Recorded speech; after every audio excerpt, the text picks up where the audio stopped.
Hey, how you doing? How are you?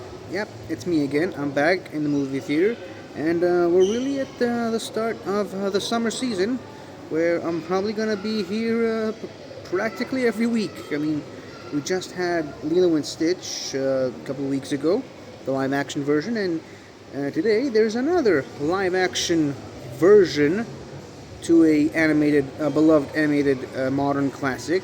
I say live-action version because I'm still not quite sure if we're calling it live action remake, live action adaptation for a lot of these, so I'm just going to call them the live action version from now on. And this time it's for How to Train Your Dragon. As you can see, no poster behind me. I guess they just haven't had the time to put up the poster for that. But regardless, I was a little late to the How to Train Your Dragon franchise. I mean, I only really got into it by the time the third animated one came out a couple of years ago, and I fell in love with the series. Really, it's an amazing story, and in a lot of ways, it's a perfect trilogy. Almost, it's almost perfect trilogy, and it really does go down to the heart that the first one has, which of course then carried on to the second and third one. And now they've, I guess, rather than make a fourth one, which, I mean, if you watch the third one, you can understand why they chose not to make a fourth one, because that story ended so beautifully. But now they're making a live action version to it. From what I've seen and from what I've heard about it, it's practically shot for shot remake, which could be a little disappointing. Could be great to see the same scenes in live action, absolutely. But I mean, if you're not making a fourth one, then at least make the live action version slightly different. I don't know. But again, I haven't seen the movie yet, so I maybe I'm just judging it prematurely. Anyways, so these are my thoughts going into the movie, and yeah, hope I really like it when I come out. And you know what? If it's just the shot-for-shot remake of the original, I'm not gonna get upset because the original's great. So the live-action version should be just as great. So yeah, that's that. Anyways, see you when I come out. Alrighty then. So, How to Train Your Dragon, the live-action version. It was nice. I mean, it was fun. I enjoyed it. I mean, I did say up top that if this movie ends up being a complete one-to-one, shot-for-shot remake of the original, then I'd be satisfied because the original is great. So, doing it shot-for-shot just takes a great thing and just puts it in live action, which, to some people it's better. I don't know. But to be honest, I mean, the fact that it's shot for shot only means that you get to really test out the quality of the effects. First of all, the dragons look amazing, especially the more colorful ones. I mean, gotta love Toothless, but I mean, Toothless looks practically the same in this that he does in the original, but some of the other dragons, the more colorful ones, they actually look a little bit more lively, slightly less cartoonish, even though the original is not particularly too outlandish with the design, the proportions for the dragons, but the dragons here look, even though they're CGI, they're fake, they're not real, but they really do feel tangible, and I really do think that the effects for the dragons were done really well. I'll say that much. But I think where this movie really improves over the original is the landscapes, the environments. The environments really do feel alive, and I believe they did shot some parts of this movie on location, and it shows.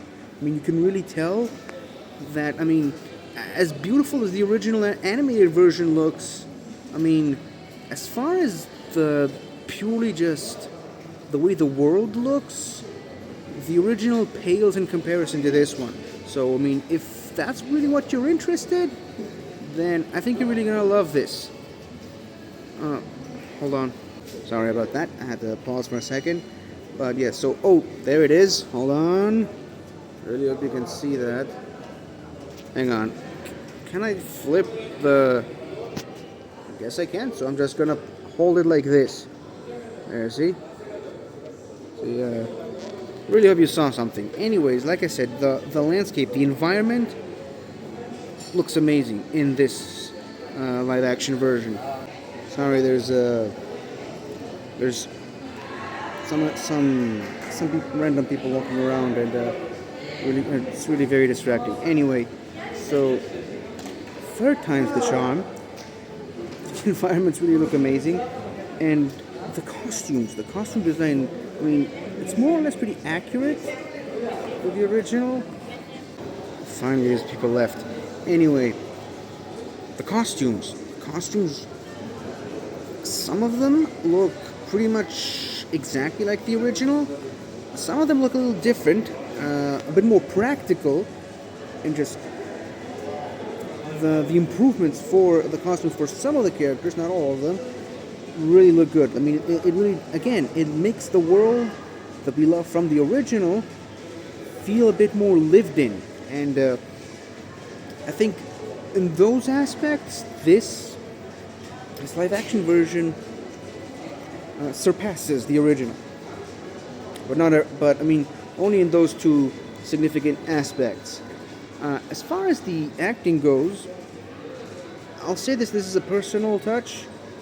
I never really liked Jay Baruchel's performance as Hiccup in the original, and it's nothing against Jay Baruchel himself, nothing against the guy. I mean, from what I hear, he's a very lovely person. That's just, his voice just never really fit well to me with that character.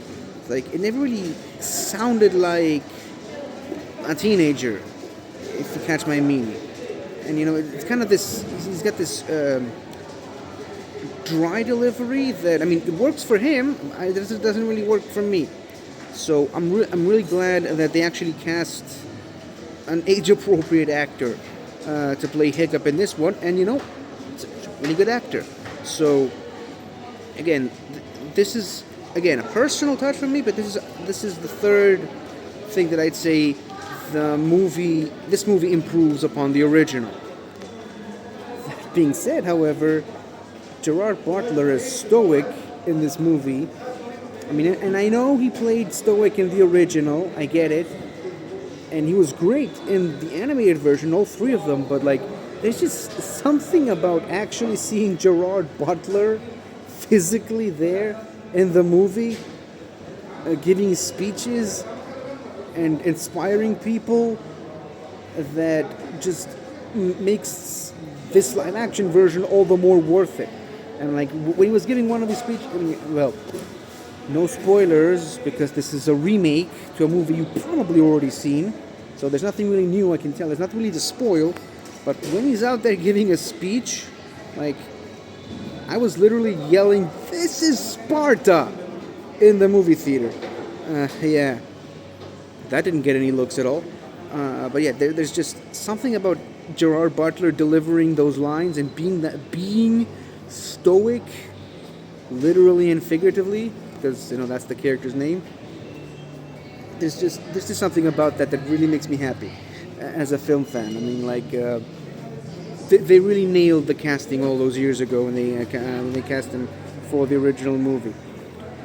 Speaking of casting, I think he's the only actor that reprises his role for this movie. There's a couple new characters which barely do anything. Kind of makes you wonder why they even put them in the movie at all. But then you watch the movie, you see who they cast, and you get why they cast them at all. That's all I'm gonna say for now.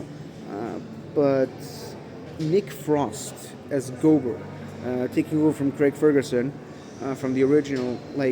I was already stoked to see Nick Frost as Hagrid in the Harry Potter HBO series, now I'm even more so. Like, the guy, he gets it. He gets it. And I loved seeing him as Gober in this movie, and I cannot wait for him to be Hagrid in the Harry Potter series.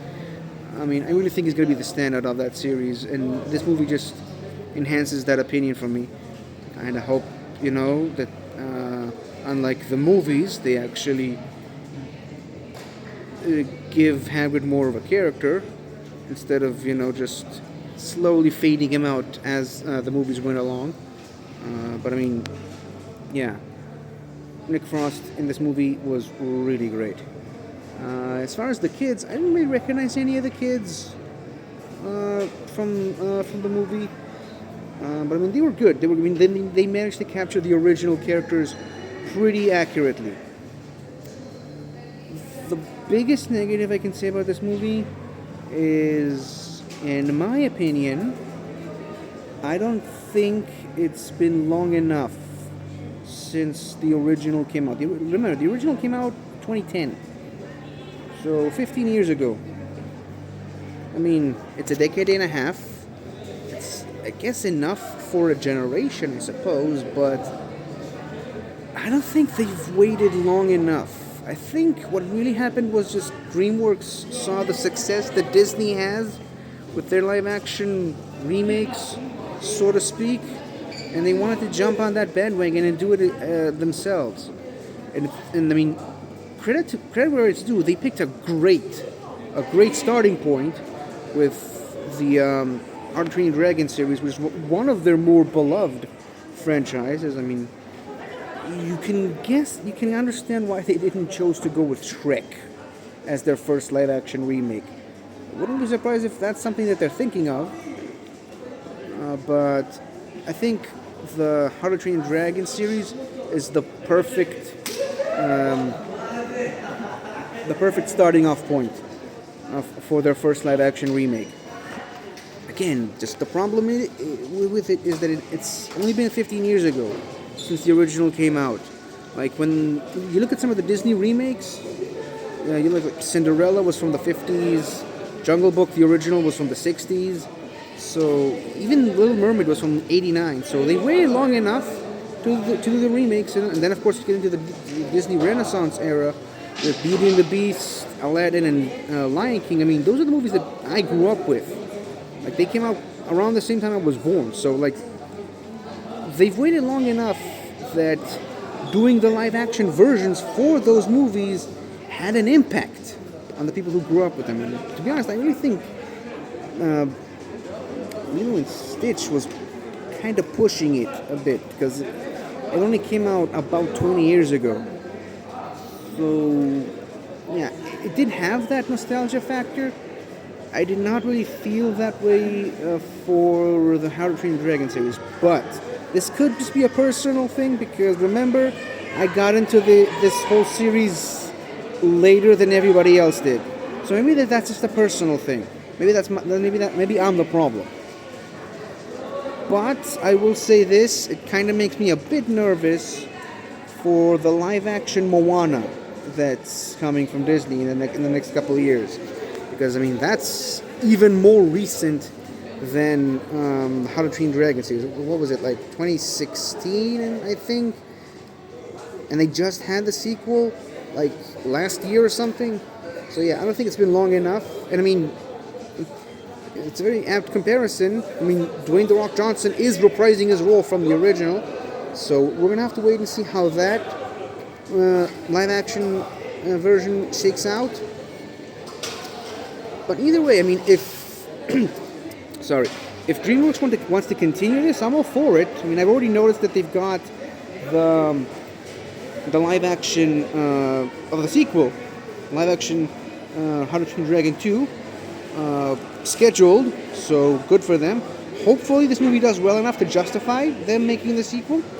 But I mean, hopefully, this movie does well enough that they can do more live action remakes and live action versions to their classics. Like, I think the one I'm most interested to see is Road to El Dorado. That is a live action remake I wouldn't mind seeing. That is something that I think would be interesting. I mean, Prince of Egypt, maybe.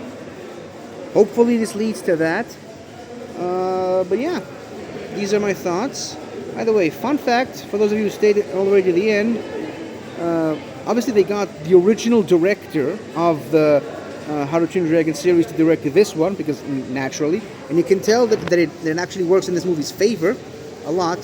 But the original How to Train Your Dragon 1 was co-directed by the person that directed this one. But do you know who the other director of the original one was?